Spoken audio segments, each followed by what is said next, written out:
Hello students, and welcome to our lesson number 20. This is titled Greatest Common Factor and Factor by Grouping. As the title suggests, in this lesson we are going to be factoring out the greatest common factor from a polynomial, and then we will practice factor by grouping. And there's no application for this lesson because what we're learning here is going to help us in the next lesson, where we are going to be doing a process called the AC method, or splitting the middle. And so instead of an application, this is a picture from my favorite anime, which is called Attack on Titan.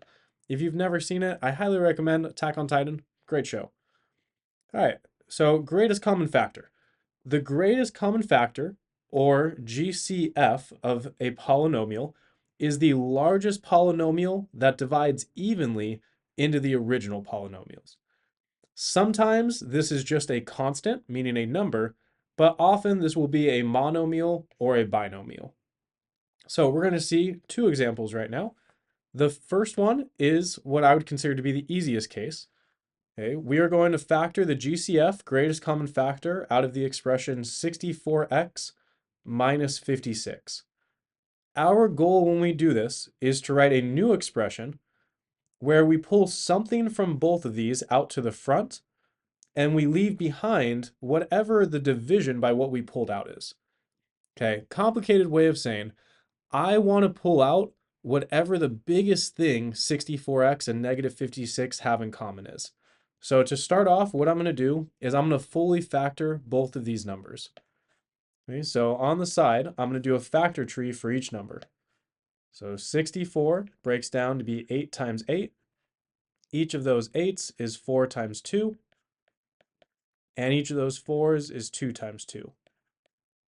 So in total, 64 is 6 2's multiplied together. 56, on the other hand, is 8 times 7, where again the 8 is 4 times 2 and the 4 is 2 times 2. So what I'm going to do now is I'm going to write each of these in their prime factorization. So 64x minus 56 is equivalent to 64 is 2 times 2 times 2 times 2 times 2 times 2, where there's 6 of them, and an x because we had 64x up there. And then negative 56 is negative 2 times 2 times 2 times 7. Okay, so again, all I did was take their prime factorization and write them out. So now I'm going to identify what they have in common. I see that the second number has 3 2's and the first number also has 3 2's, but they don't have anything else in common. So what I'm going to do is move those 3 2's to the front. So 2 times 2 times 2. And I'm going to leave behind everything else. So what I'm leaving behind then from the first set is the other 3 2's that I didn't use yet. So these 3 2's right here and the x are what come down. And from the second number, I'm going to leave the 7 and this negative sign. So negative 7 there. Now I'm just going to simplify each of these. So in the front, 2 times 2 times 2 is 8. On the inside, 2 times 2 times 2 times x is 8x. And then we just have a minus 7. All right, so what we just saw is that 64x minus 56, if we pull an 8 out, we're left with 8x minus 7. What this means is that 8 right here was the greatest common factor of 64x and negative 56. Now, this process, generally speaking, is much easier than I just made it. Okay, we do not need to write out every single thing like this in order to see what the GCF is in most cases. When you look at 64x minus 56, oh, excuse me. When we look at 64 and 56, we should know our times tables and be able to see that 8 is the biggest number that divides both of those really quickly. But you can always write out a factor tree like this if you ever are unsure. Okay, so number 2, we're going to do a little bit faster. Number 2, we have 21x to the fourth plus 6x cubed plus 9x squared. The first thing we're going to focus on is the x's. They both have x squared in them. So I'm going to pull an x squared out to the front of this set of parentheses. Next, I want to pull out a number. So what do 21, 6, and 9 all have in common? What's the GCF of those three numbers? Well, it's the number 3. Okay, all three of them are divisible by 3. That is their GCF. I could do that by making a factor tree, or I can just look and see. I know that 21 is 3 times 7, 6 is 3 times 2, and 9 is 3 times 3. So their GCF there is 3. So again, I pulled out as many x's as I could. The first number had 4 x's, then 3 x's, then 2 x's. So they all have at least 2 x's in them. So I pulled out that x squared. Then they're all divisible by 3, so I pull out that 3. Now what I write in the parentheses is what I get when I divide each of those things by 3x squared. 21x to the fourth divided by 3x squared, 21 divided by 3 is 7, and x to the fourth divided by x squared is x squared. 6x cubed divided by 3x squared, 6 divided by 3 is 2, x cubed divided by x squared is just x. Notice all I'm doing there is subtracting. X to the fourth divided by x squared, I subtract 4 minus 2. X cubed divided by x squared, I subtract 3 minus 2. All right, 9x squared divided by 3x squared, 9 divided by 3 is 3, and x squared divided by x squared is 1. So I don't need to write the 1 there. So what I did is I pulled 3x squared, which is the GCF, out to the front, and I left behind everything after I divide the 3x squared out. Okay, now the GCF might not be a monomial like it was in the last one, where it's just one term.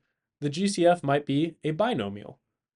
So the distributive property tells us that if we have AB plus AC, then we can pull this A out to the front. So this A and this A together come to the front.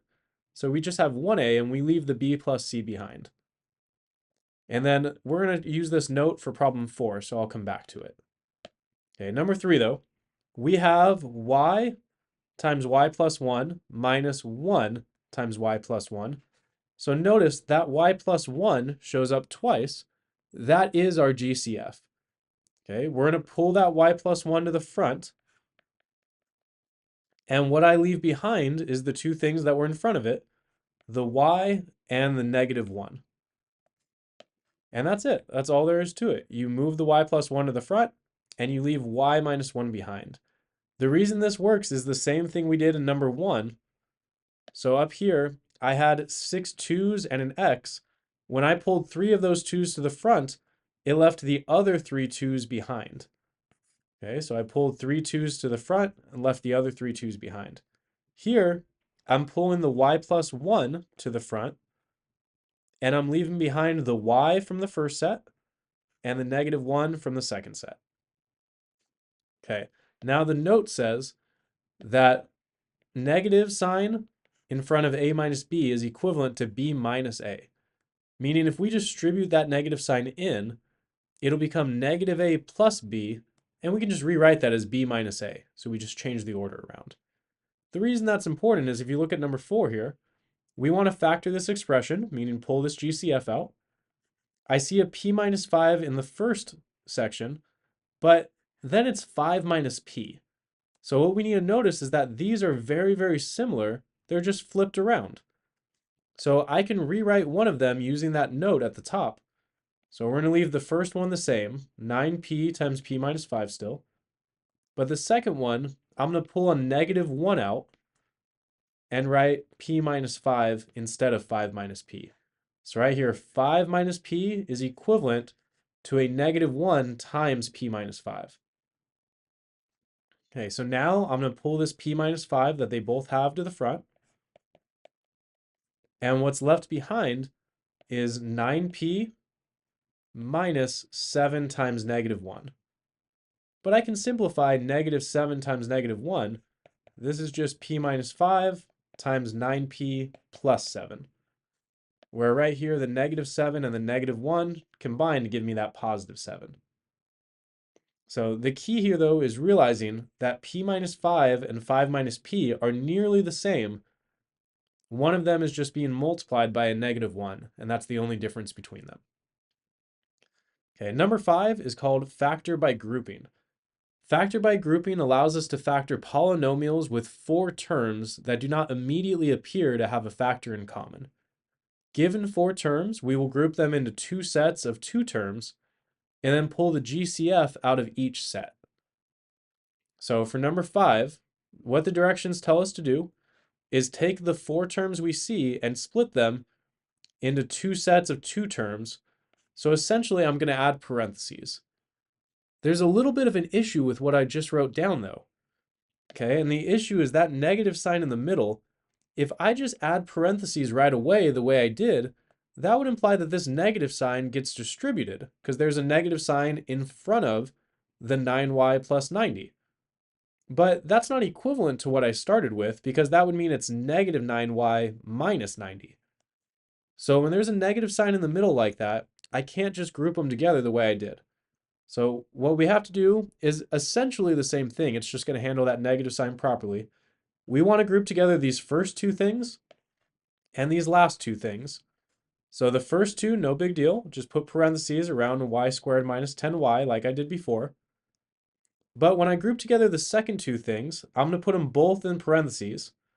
Negative 9y plus 90, where that negative sign came with, or it's stuck to that negative 9y plus 90.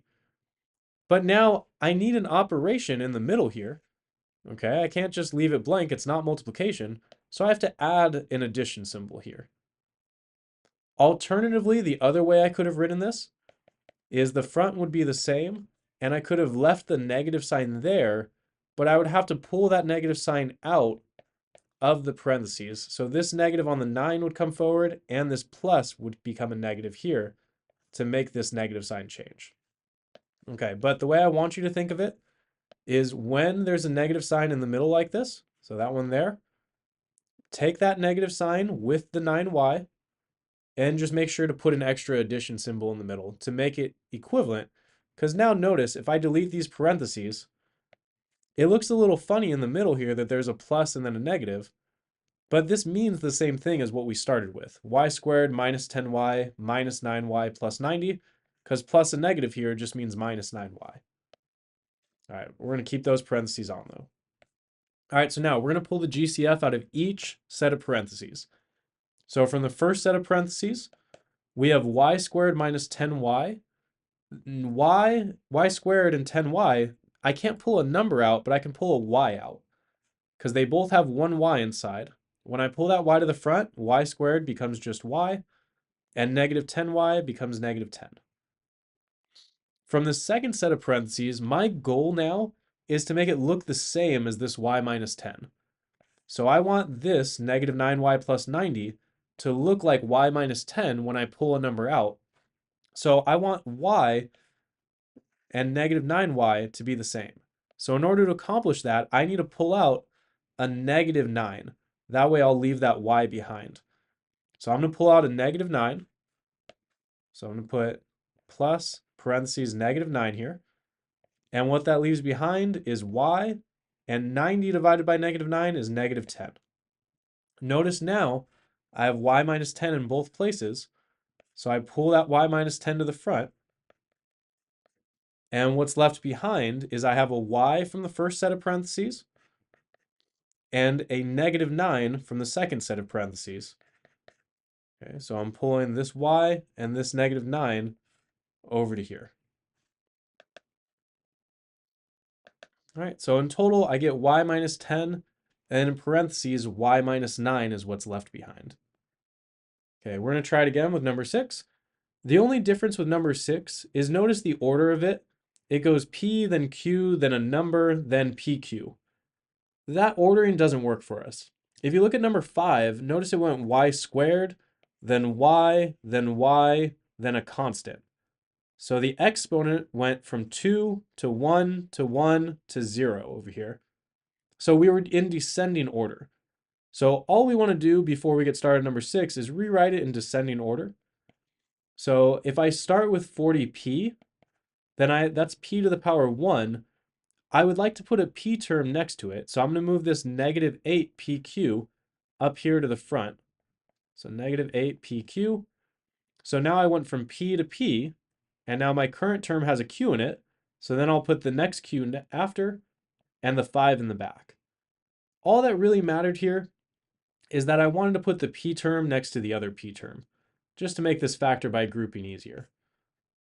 All right, so now we're going to put parentheses around the first 2 things and around the last 2 things. So 40p minus 8pq in parentheses plus parentheses q minus 5. Where notice this time, because q was positive, I didn't have to put an extra addition symbol the way I had to over here where we had a negative 9y. Here, because it's positive, we just leave that positive there, and the q minus 5 can stay as it is. Okay, now we're going to pull out the GCF. 40p minus 8pq, they're both divisible by 8 and by p. When I divide 40p by 8p, I just get 5. And when I divide negative 8pq by 8p, I get negative q. So now I have 8p times 5 minus q. And from the second set of parentheses, I want to make it look exactly the same as 5 minus q, but right now it's q minus 5. So all I'm going to do is, just like we did on the previous slide, I'm going to pull out a negative 1, and that'll change it to be 5 minus q instead of q minus 5. So when I pull out this negative, it switches the order of these terms inside. Okay, now you can see that I have 5 minus q in here twice, so I'll pull that to the front. That's the GCF now. And that's going to leave behind the 8p from the first set and the negative 1 from the second set. All right, and that is our lesson on factoring out GCFs and factor by grouping. We are going to use factor by grouping in the next topic, so make sure you have this one down before we move on to the next one, because we need factor by grouping in order to split the middle.